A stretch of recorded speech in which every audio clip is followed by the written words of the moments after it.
Welcome to our continuing series, Questions and Answers for a World in Crisis, from the words of Sri Aurobindo and the Mother.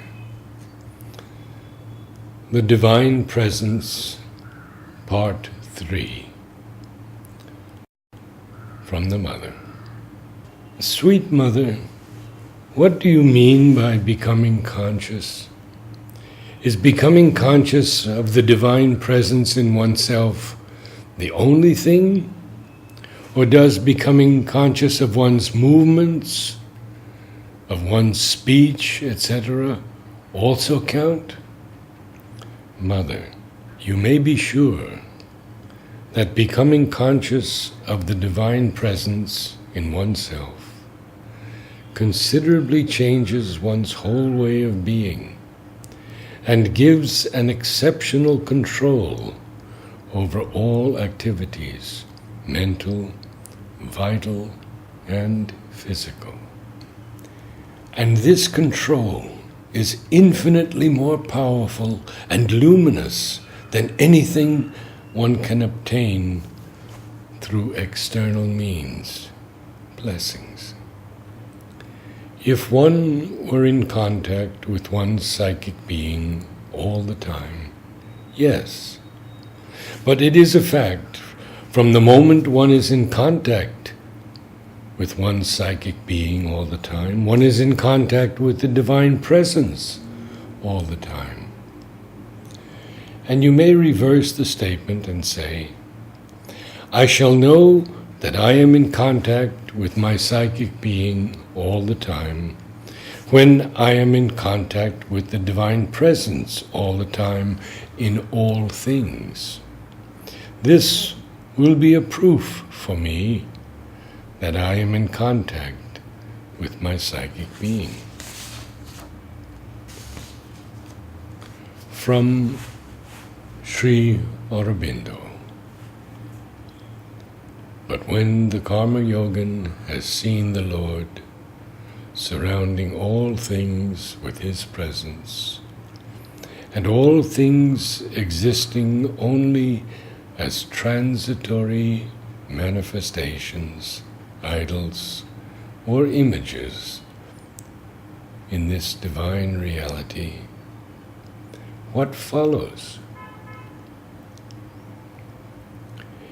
It follows that just as this tree or that mountain exists only as an image or manifestation in the divine reality, so also all creatures, men included, are merely images or manifestations in the same divine reality.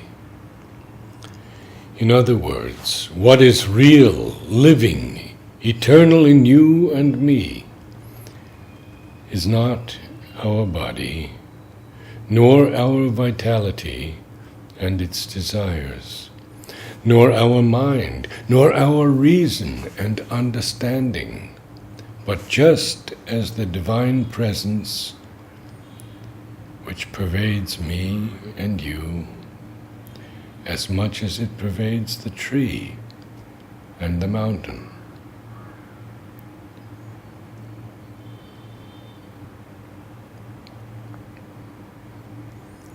Live always as if you were under the very eye of the Supreme and of the Divine Mother.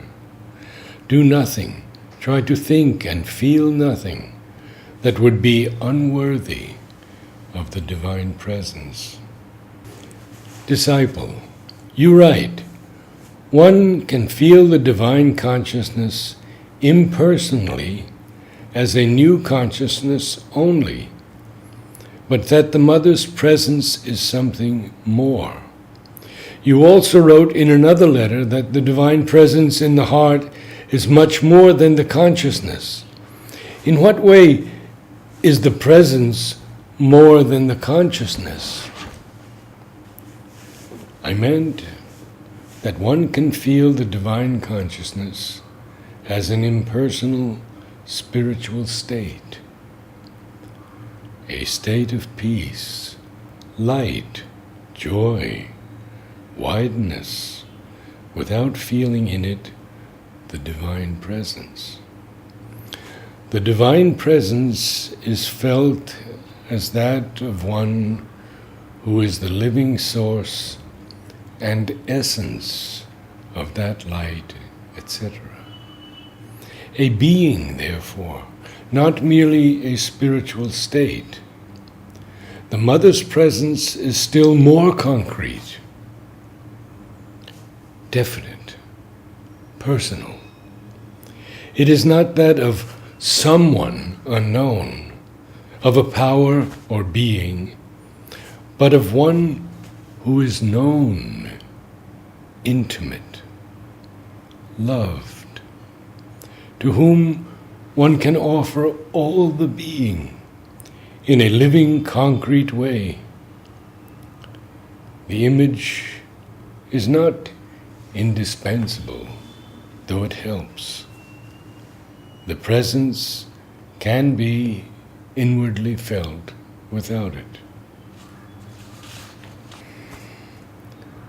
The first principles of Karma Yoga arise from the realization of the eternal as a great and divine presence which pervades and surrounds all things, so that it is impossible to direct one's thought, speech, or actions to a thing or person without directing them to Him.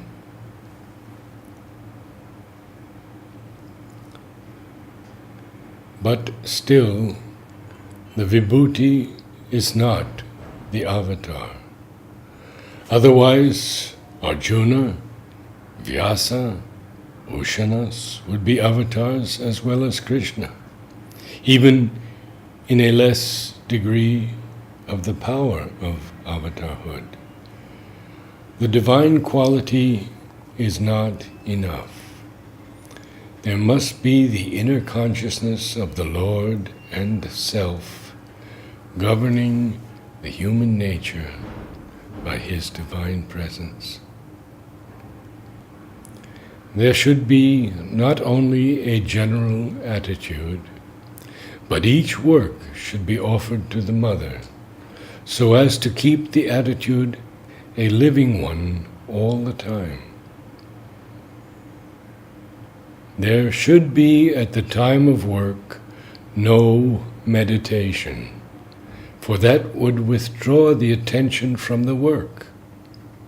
But there should be the constant memory of the one to whom you offer it.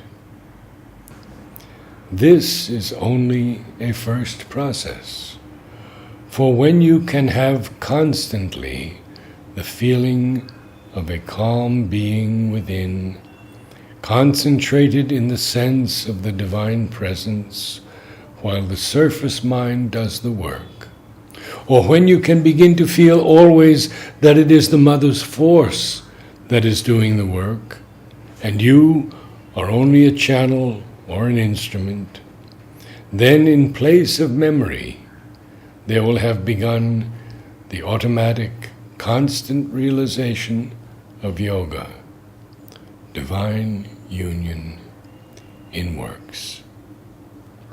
And lastly, this question. Is it true that one should feel that it is the divine presence which moves one and does everything for one? Would it be possible to feel it without a union with the Divine Mother? Sri Aurobindo. No. That is itself a union with her. To feel the divine presence above or in you and moving you. Namaste.